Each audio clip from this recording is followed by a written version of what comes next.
오늘 말씀의 제목은 행복한 가정의 기둥이라고 하는 말씀의 제목으로 말씀을 함께 얻으시겠습니다.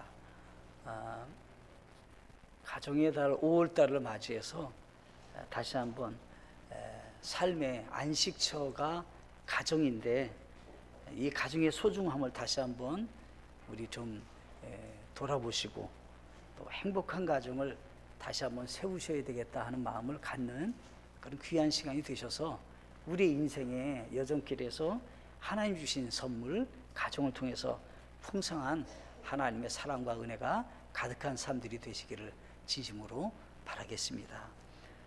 오늘 본문 말씀에서는 어떤 분이 기록되어 있냐면 솔로몬이라는 분이 기록되어 있습니다.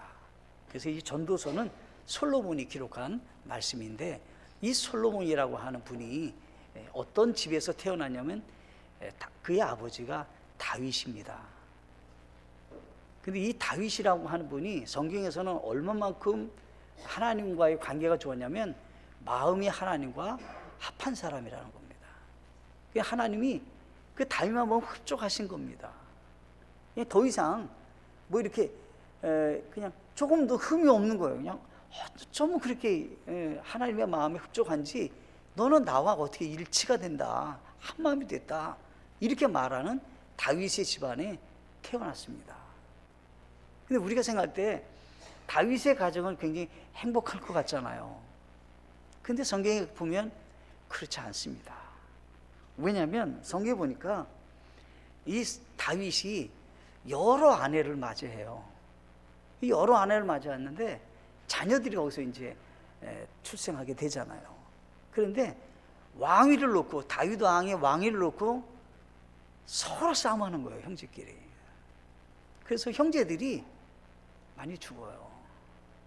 그 일로 죽어요. 그러니 아버지가 얼마나 기가 막힌 일이에요. 얼마나 기가 막힌 일이에요. 또 이제 솔로몬이라는 사람이 또 어떻게 태어났냐면 이 다윗의 충신이죠. 우리아라고 하는 충신인데 이 사람 자기 아내를 데리고 와요. 그래가지고 이 다윗이 너무 고통스러운 거예요. 너무 고통스러운 거예요. 그러니까 우리가 생각할 때는 다윗은 믿음이 좋으니까 가정생활도 그의 자녀들도 행복한 가정을 이루고 정말 다 좋은 일만 있을 것만 같았는데 사실 그렇지 않아요. 그렇지 않아요. 그래서 다윗이 참 공교롭게도 그 우리아 아내를 데리고 와가지고 또 집안에 또 풍파가 일어나는 거예요. 그래서 첫째 아들은 세상을 하나님이 이제 데려가신 거죠, 말하자면 세상을 떠나게 되고, 둘째 아들이 이제 솔로몬인 거예요. 이제 솔로몬이 왕이 된 거예요, 왕이 된 거예요. 그러니까 이 솔로몬이 형제들과 함께 지내면서 얼마나 가슴 아픈 일이 많이 있었겠어요. 또 자기가 또 출생을 했는데 참 부끄러운 가정에서 자기가 출생한 거잖아요. 다른 사람이 다 하는 거죠. 우리 엄마는 우리아라고 하는 분의 아내였는데 또 어떻게 돼가지고 또 왕이 또 데리고 가가지고 아내로 맞이하게 되고, 또 이복 동생과 성경에 보니까 이 형제간에는 또 이복 동생을 사랑하게 돼가지고 말이죠, 서로 가슴 아픈 일이 또 벌어지는 거예요. 그러니까 여러 일들이, 가슴 아픈 일이 참 많이 일어나는 거예요, 다윗의 가정이. 그 아픈 가정을 겪으면서 성장했던 솔로몬이 이 전도서 말씀은 고백을 하는 거예요, 말하자면. 인생에 가장 행복한 인생은 어떤 인생인가? 어떻게 하는 것이 나의 삶 속에 정말 내가 추구하고 내가 세워야 될 방향이 무엇인가? 이게 생각해 온 겁니다, 이 사람이. 그래서 솔로몬이 말하면 오늘로 얘기하면 레포트를 낸 거예요. 인생이란, 인생의 방향이란, 내가 정말 행복하다고 생각하는 삶의 첫 번째 요소는 무엇인가? 내 인생에 내가 힘을 쏟아서 내가 지켜야 될 것은 무엇인가? 그래서 오늘 말씀 제목이 행복한 가정의 기둥이에요. 이 솔로몬이라는 사람이 솔직하게 자기 얘기를 하는 거예요. 이 전도사라는 말이 어떤 말이냐면 지혜자가 말하다 이런 말이에요. 지혜자가 말하다라고 하는 거예요. 그러니까 이 전도자, 이 전도서, 이 솔로몬이라는 사람이 지혜왕이잖아요. 이 지혜왕이 인생에 대해서, 가정에 대해서, 내 삶에 대해서 지혜로운 말을 하는 거예요. 지금 다음 사람들에게, 자기 후대 사람들에게, 자기가 인생을 살고 자기가 꼭 이렇게 기억해야 되고 지혜롭게 삶을 살고자 하는 그런 간절한 마음으로 자기가 보고서를 쓴 거예요. 보고서, 인생의 보고서를 쓴 거예요. 내 인생을 내가 뒤돌아보니까 이 전도서는 인생의 마지막 끝부분에 노년의 때 이 솔로몬이 기록할 말씀이에요. 내 인생을 내가 한번 점검해 보니까 이렇게 살면 안 된다. 그 얘기를 하고 있는 것이 오늘 말씀이 되는 것입니다. 우리는 많은 경우에 그렇게 생각을 해요. 다윗도 솔로몬도 가장 높은 지위의 왕이고 조금도 부족함이 없는 풍요로운 삶을 산 사람들이 뭐 행복한 거 아닌가. 더 이상 바랄 것도 없을 만큼 뭐 늘상 그냥 사랑이 가득한 그런 집에서 살 것만 같았는데 그 두 가정이 그렇지 못하다는 거예요. 그렇지 못하다는 거예요. 그래서 오늘날 많은 사람들이 그 행복의 파랑새를 쫓아가는 거죠. 이렇게 하면 행복할까? 이걸 쫓으면 행복한 가정이 세워지게 될까? 그런데 그것을 다 어떻게 보면 자기가 누려보고 자기가 그 모든 것을 소유했던 솔로몬이 솔직하게 고백하는 거예요. 정말 그런가? 라고 하는 거예요. 나를 보라는 거예요. 나를 그렇지 않다라고 하는 거예요. 오늘날에 많은 분들이 하는 말이 있습니다. 가장 잘 알 것만 같으면서도 잘 모르는 관계가 부부 관계고, 두 번째로 자녀 관계다, 이렇게 얘기를 해요. 가장 부모님이 잘할 것 같았는데 내 자녀에 대해서 부모님이 더 잘 모른다는 거예요. 또 자녀 역시 부모님을 모르신다는 거예요. 같이 살고 있지만 서로 부부가 더 잘 알지 못하는 경우가 많다라고 하는 겁니다.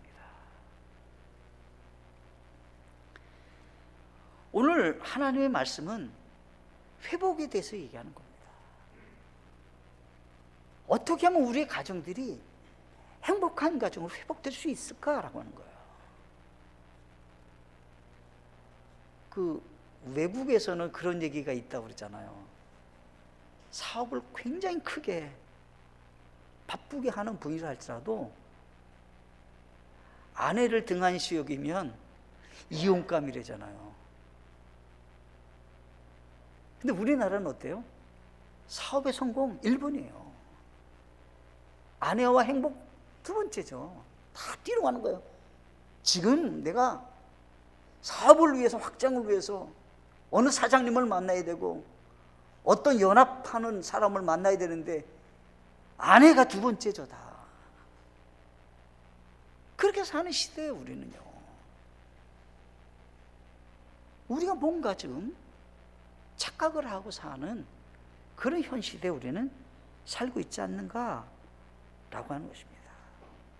현대 가정이 이 다윗의 가정과 솔로몬의 가정을 똑같이 답습하는 것 같은, 똑같은 길을 가는 것 같은 모습이 우리에게 찾아올 수 있다라고 하는 거예요. 그래서 오늘은 3가지를 살펴보려고 그래요.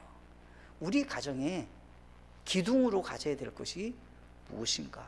내가 어디서부터 회복을 가져야 되는가라고 하는 거예요.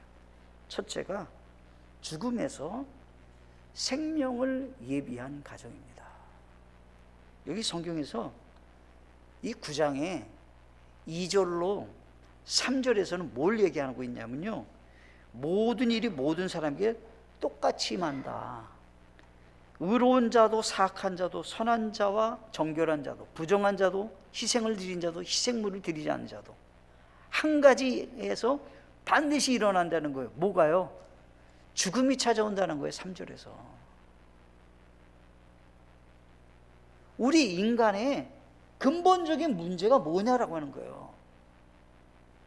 우리 인간의 안정하지 못하는 부분이 있으면 행복한 가정과 행복한 삶을 추구하기가 어렵다, 이런 얘기를 하는 거예요, 성경은요.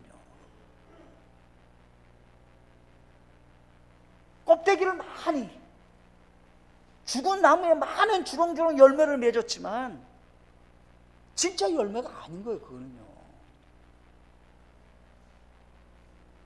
그것이 우리에게 행복과 사랑을 줄 것만 같아도 그렇지 않다는 거예요, 성경에서는요.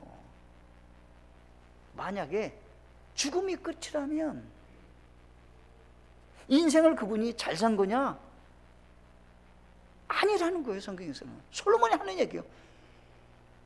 아니, 궁극적으로 어떤 사람이나, 여기 성경에서는 희생물을 드린 자라, 희생물, 예배를 잘 드리는 경건한 하나님의 사람이나 예수님을 알지 못하는 사람이나 똑같이 찾아오는 곳이 있는데 죽음이라는 거예요.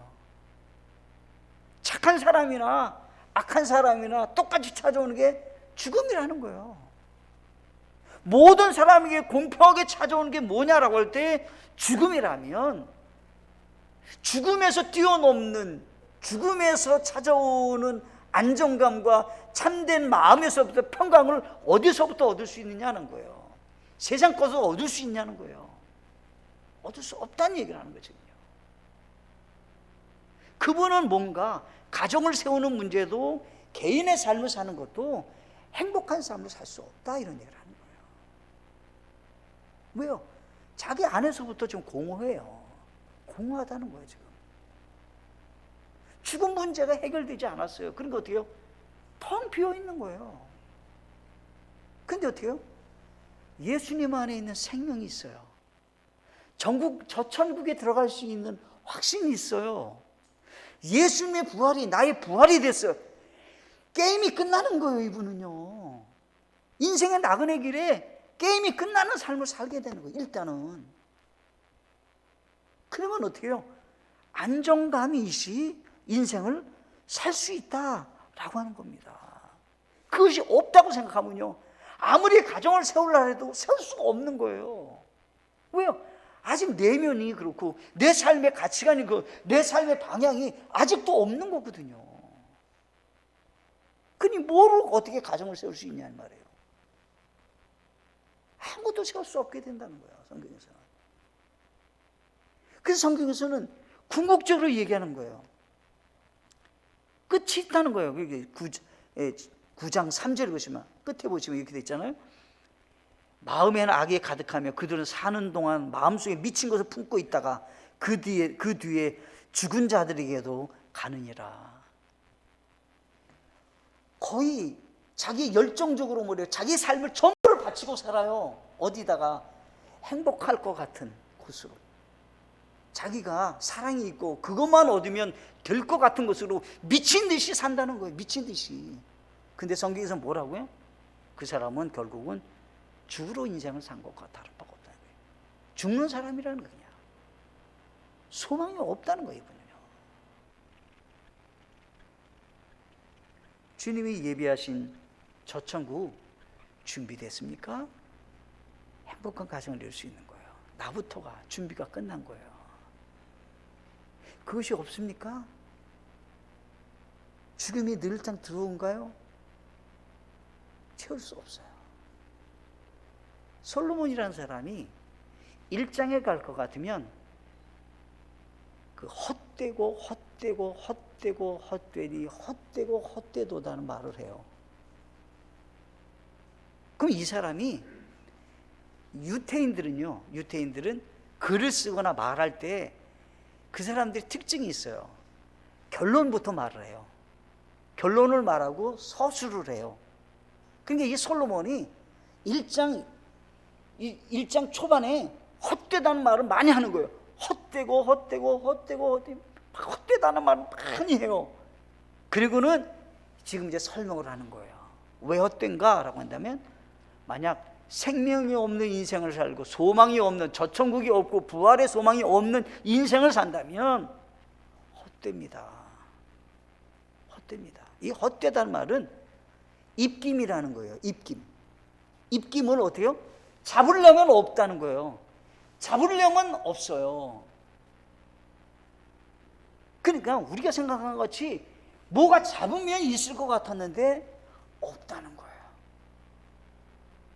그 성경에서는 진정한 행복이 어디 있느냐, 행복한 가정의 첫걸음이 뭐냐라고 할 때 온 가족이 예수님 믿고 구원받아서 하나님의 자녀가 되는 놀라운 은혜가 있어야 된다는 거예요. 예수님께서 이 땅에 왜 오셨으며 예수님이 우리에게 주시고자 하는 선물이 뭐냐라고 하는 거예요. 죄의 삭은 사망이나 하나님의 선물은 예수 그리스도 우리 주를 통해 얻는 영원한 생명이니라.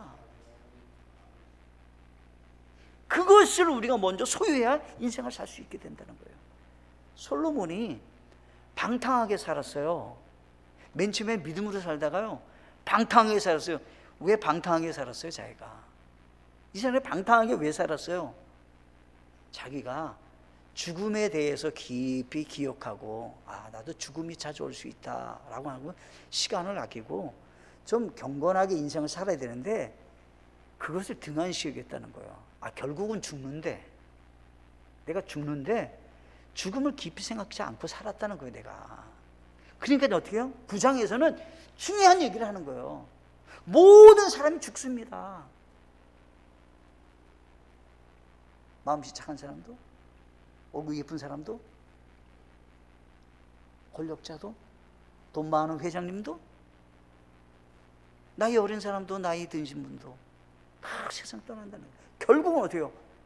보편적인 확실성이 뭐냐라고 할 때 죽음이 찾아온다는 거예요. 누구도 예외 없다는 거예요. 그럼 어떻게 해요? 죽음 넘어 소망이 있는 사람만이 행복한 삶을 살 수 있게 되고, 그분이야말로 가치관이 있게 된다는 거예요. 어떻게 인생을 살아야 되는지. 그럴 때 어때요? 진정 행복한 가정을 세울 수 있는 밑거름이 된다라고 하는 거예요. 두 번째겠습니다. 두 번째가 하나님이 주신 것으로 자족하며 기쁘게 살아가는 가정입니다. 이 솔로몬이 9장 7절에 이제 고백하는 거예요. 내 길로 가서 기쁨으로 내 빵을 먹고 즐거운 마음으로 내 포도즙을 마시라. 하나님께서 이제 내가 행하는 일들을 받으시니라. 자, 보세요. 우리가 감사할 것이 있어요. 첫째, 살아있다는 것만 해도 감사하셔야 됩니다. 아멘이신가요? 자, 오늘 만약 물을 마셨거나 어떤 작은 이렇게 식사를 했어도 성경에서는 내가 먹고 마셨으면 그거 기쁘게 여겨야 된다는 거예요. 그런데 한국 사람을 볼게요. 한국 사람이요. 한국 사람들은 기쁨보다는 슬픔에 이게 익숙하대요. 그래서 어떻게 해요? 무게가 있는 거예요. 왠지 모르게. 감사하다, 기쁘다, 그런 얘기는 잘 안 해요. 못해요 또. 근데 우리 하나님께서 하신 말씀이에요.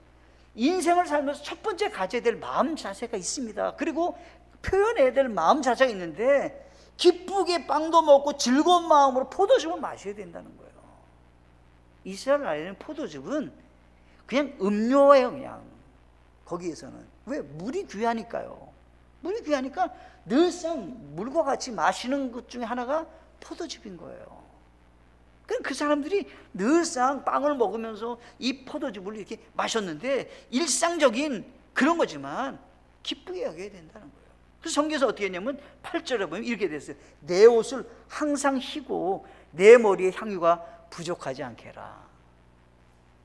슬픔과 같이 머리를 풀어 제끼고, 슬픈 옷을 입고, 그렇게 하지 말고 항상 옷은 깨끗하게 단정하게 입고 머리에 향유도 뿌리고 머리도 가다듬고 이렇게 즐겁게 인생을 살아야 된다는 거예요. 괴로운 사람같이 슬픈 사람같이 그냥 이렇게 푹 주저앉아서 이렇게 살면 안 된다, 이런 얘기를 하는 거예요.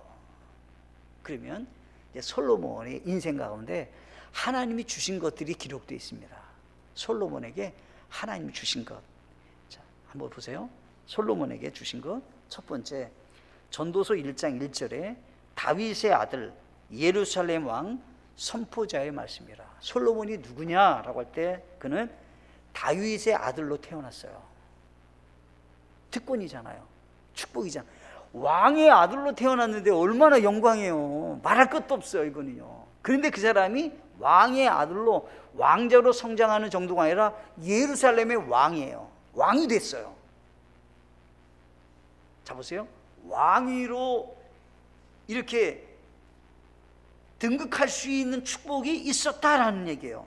자, 생명을 주신 분도 하나님이시고요, 왕위로 세우신 분도 하나님이셔요. 솔로몬이 가지려고 노력했느냐면 아니에요. 성경에 보면 그 형들은 왕위를 가지려고 했어요. 근데 솔로몬은 왕위를 가지려고 하지 않았어요. 그러다가 이제 솔로몬이 왕이 될 때 여기 성경에 보니까 이게 돼 있어요. 열왕기상 1장 30절에 내가 전에 주 이스라엘의 하나님을 두고 내게 맹세하여 이르기를 내 아들 솔로몬이 반드시 나를 이어 통치하고 나를 대신하여 내 왕좌에 앉으리라 하였으니 내가 이날 반드시 그와 같이 하리라 하매. 솔로몬이 왕이 되려고 하지 않았는데 왕위로 세웠는데 아도니아라고 하는 형님이 있었어요. 그 형님이 왕위를 갖겠다는 거예요. 그래가지고 제사장이나 대언자나 요압이라고 하는 군대 장관이 딱 하나가 됐어요, 말하자면. 그래가지고 이제 특별히 왕이 될 것만 같은 사람에게 힘이 모아진 거예요. 그때 나단이라고 하는 대언자가 다윗 왕에게 얘기를 하는 거예요. 제가 듣기에는 솔로몬이 왕이 된다고 들었는데 아도니아가 왕이 된다네요. 그랬더니 무슨 소리냐? 그러면 내가 살아있는 동안에 그것은 내가 분명하게 솔로몬을 왕위로 세우겠다는 그런 말을 하는 거예요. 지금 그 얘기를 하는 거예요. 왕이 되려고 하는 사람은 아도니아였어요. 그 이전에도 압살롬이 있었어요. 그런데 아도니아가 왕이 되려고 하니까 지금 하나님께서는 솔로몬에게 왕위를 주겠다는 거예요. 하나님은요. 그래서요, 우리는 많은 경우에 내 직위, 내 삶의 어떤 위치, 이거 하나님 주시는 거예요. 거기서부터 마음을 편안하게 가지셔야 돼요. 비교할 것도 없고요, 다른 사람과 견줄 것도 없어요. 내게 주신 것이 하나님이 가장 좋은 것 주신 거예요. 근데 여기 성경 보니까 여기 이렇게 돼 있습니다. 여기 성경 보니까 역대상 22장 9절로 10절에 보시면 보라 내가 한 아들이 태어나리니 그는 안식의 사람이 되리라. 내가 그에게 안식을 주고 사방에 있는 그의 모든 원수로부터 벗어나게 하리라. 그의 이름이 솔로몬이 되리니 내가 그의 날들에 화평과 안정을 이스라엘에게 주리라. 그가 내 이름을 위해 집을 건축하리라. 그는 내 아들이 되고 나는 그의 아버지가 되어 그의 왕국의 왕자를 영원토록 이스라엘 위에 굳게 세우리라 하셨느니라. 이 솔로몬이 태어나면 이 사람에게 하나님은 한 가지 일을 주겠다고 하는 거예요. 그게 뭐냐면 성전을 건축하게 하겠다는 거예요. 하나님의 전을 건축하는 특별한 은혜를 또 솔로몬에게 주시는 거예요. 하나님은요. 띄어서 성경에 보면 열왕기상 3장 10절로 13절 말씀인데 제가 이건 다 읽지 않고 설명을 하겠습니다. 솔로몬이 하나님을 이렇게 만나게 되는 겁니다. 만나게 되는데 일천 번제를 하나님께 바친 다음에 하나님이 찾아오셨어요. 솔로몬아, 네가 참 하나님 앞에 잘 이렇게 잘 섬기니 내가 너에게 선물을 주기 원한다는 거예요. 네가 오늘 밤에 네가 나에게 하나 구하라. 그러면 내가 그걸 주겠다는 거예요. 그랬더니 솔로몬이 하나님, 제가 왕이 되긴 했는데 제가 지혜가 부족합니다.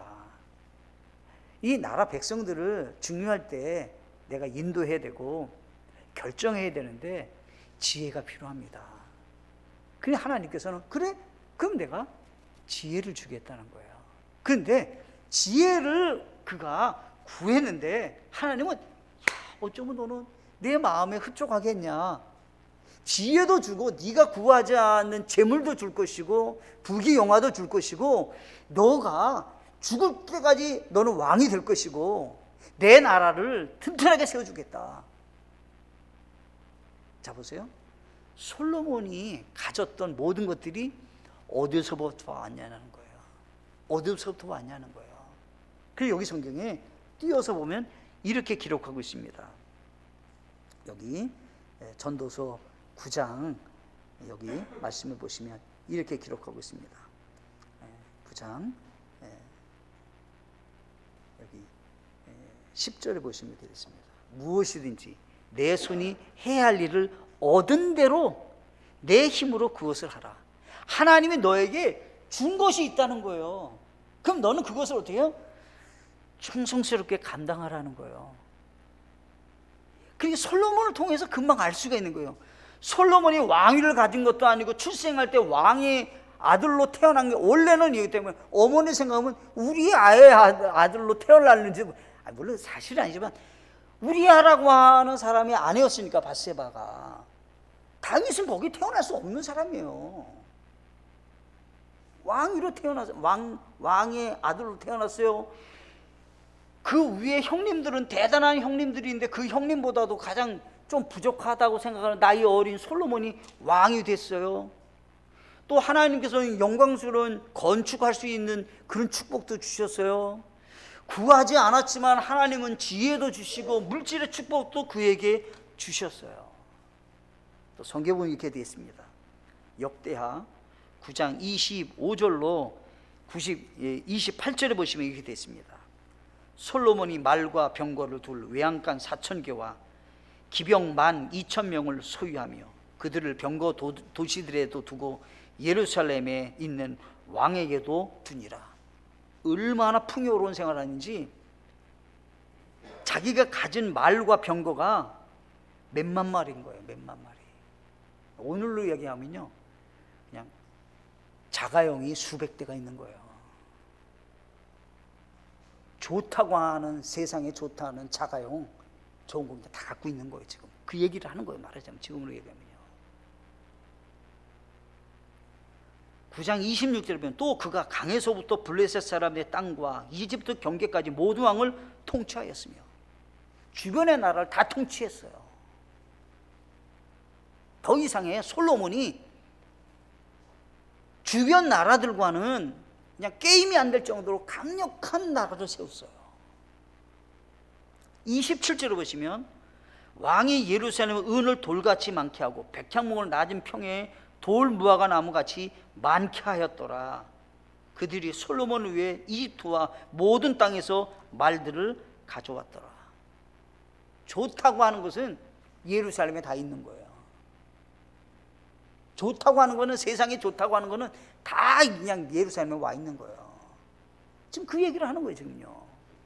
그러면 이 솔로몬이 최대 영토와 최대 풍요를 누릴 수 있는 삶을 어디서 얻게 됐냐라고 할 때 성경은 하나님이 그에게 재물과 명예도 그에게 주겠다고 약속했는데 그걸 얻게 됐다 이 말이에요.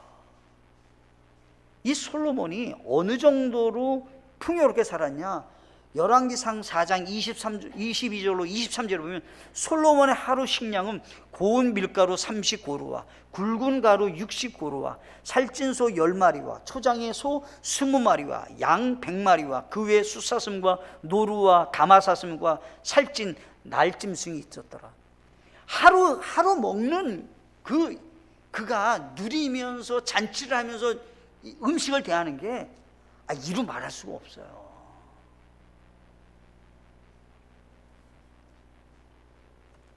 그가 수입을 하는 거예요. 경제에 자기가 돈을 이렇게 수입되는 돈이 성경에 보면 이렇게 돼 있어요. 열왕기상 10장 14절을 보시면 이제 한 해 솔로몬에게 들어온 금의 무게는 666달란트다. 그냥 나중에 보면 어떻게 됐냐면 이렇게 되면 성전을 건축하는데요, 솔로몬이 금을 내는 게 백성들이 전부 내는 것보다 더 많아요. 얼마나 부자인가를 한번 단적으로 볼 수 있는 거죠. 백성들이 다 힘을 모아가지고요 금을 내요, 성전 건축하는데. 근데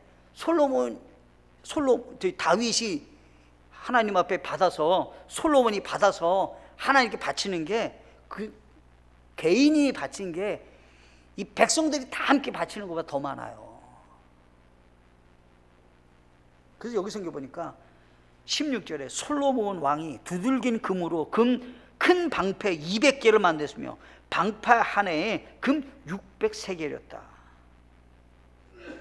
솔로몬이 집을 갖고 있었는데 궁궐이 어떤가? 왕이 상하로 큰 왕자를 만들고 가장 좋은 금으로 그를 입혔더라.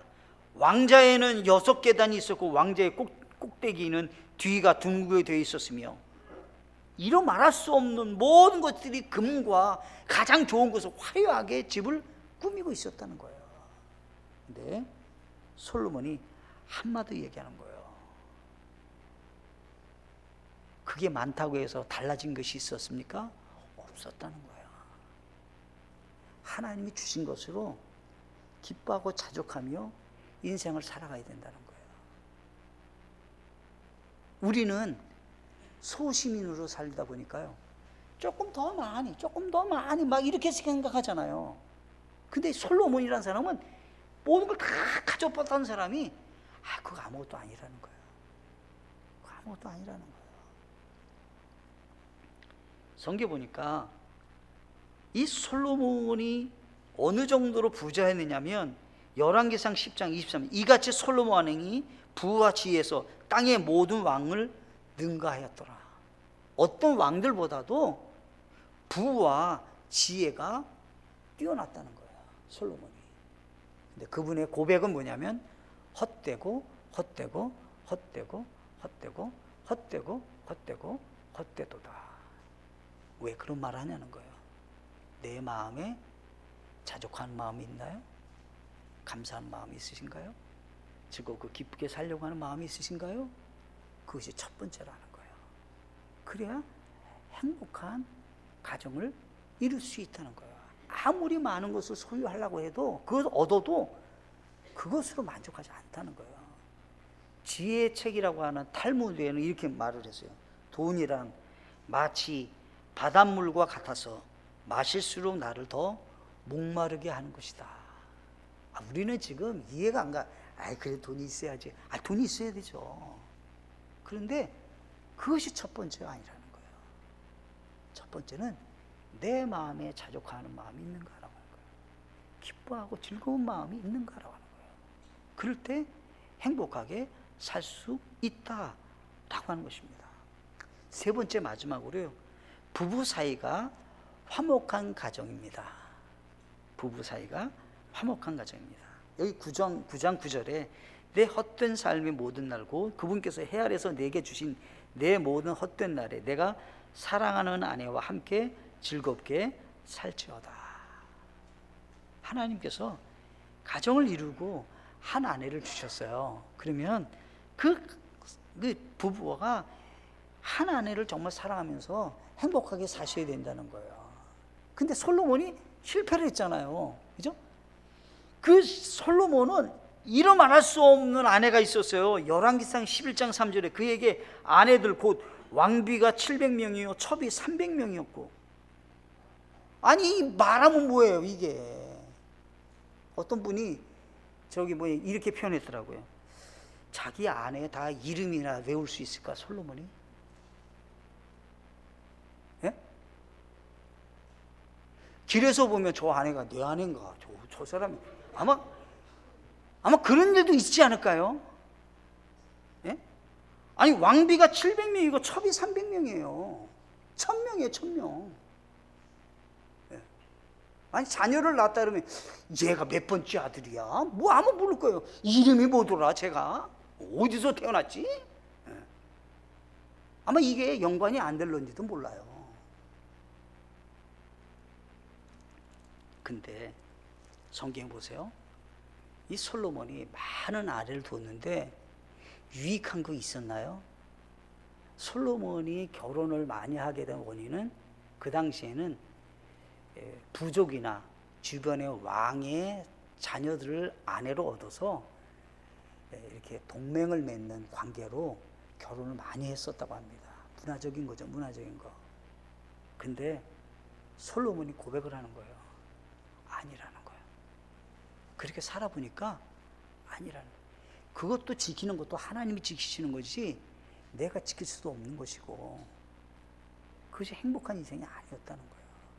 그래서 우리는 한 남편의 한 아내의 삶을 우리는 하나님이 주셨으면 그거 믿고 행복하게 사셔야 된다는 거예요.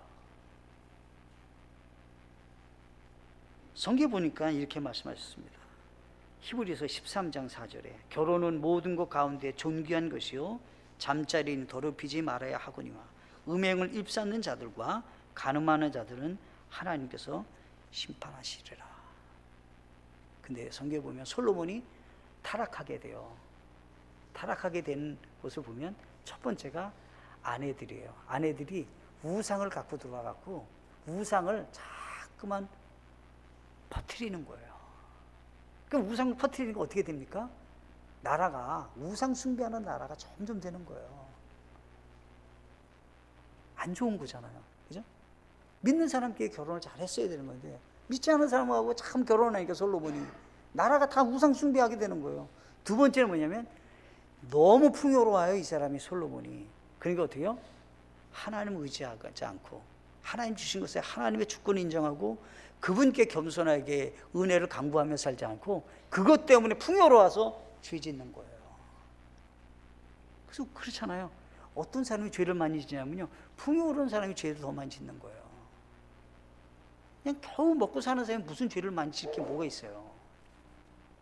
그 사람들은 죄 많이 짓을 게 없어요. 돈 많은 사람, 권력도 많은 사람들, 이런 사람이 죄 짓기가 쉽죠. 솔로몬을 통해서 우리가 배울 수 있는 부분이라는 거예요. 그래서 솔로몬이 간곡하게 부탁하는 거예요. 행복한 가정에 기둥이 있습니다. 두 부부가 화목하게 사셔야 됩니다.